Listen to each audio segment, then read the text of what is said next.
Good afternoon, class. This is Morgan Siders, and this is my Leucine zipper presentation, working off of paper. Please forgive me.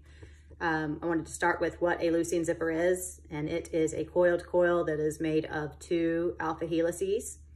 The alpha helices are joined together because they have in common a hydrophobic core that is made of leucines that are located at every seventh residue along each individual alpha helice.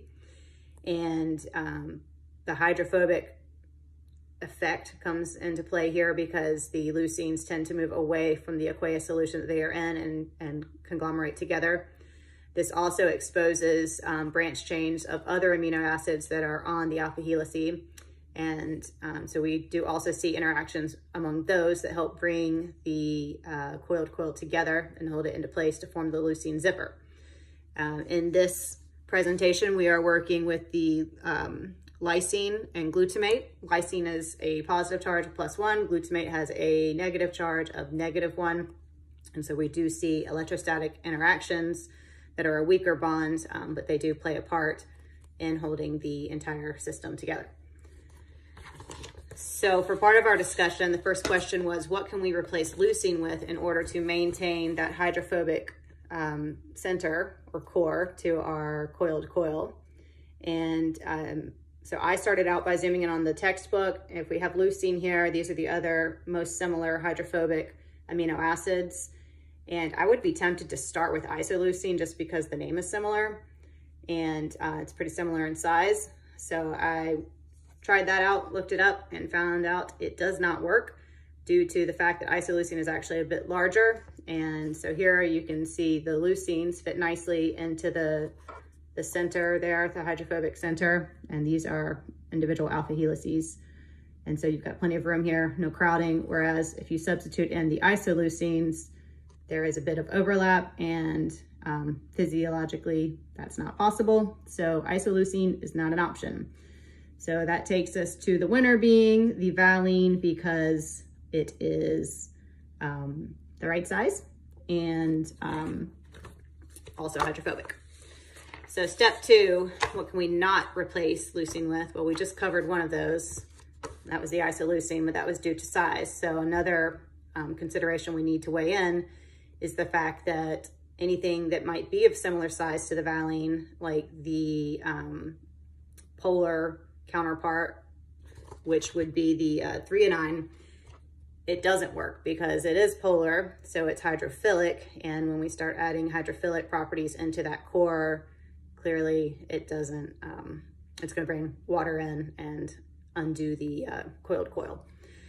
So 2 things that don't work, isoleucine and threonine. Next step was, what can we replace those electrostatic groups with, or the groups that were in the electrostatic bond, the lysine and the glutamate. I did reference that image that we had to begin with. Things to weigh in here again are making sure we use substitutes that have positive and negative charges. And also, again, I thought that size might be important with the substitutions. So starting out with the positives, switching out lysine and looking at what we can substitute it with. The other 2 positive charges from the textbook were the arginine and histidine. And we already also found in the book that histidine is not a very good option because at physiological pH, it's pretty well known to easily lose that extra hydrogen, which makes it lose the positive bond. So I thought that would be a rather unstable substitution for our positive charge if it could easily give it up.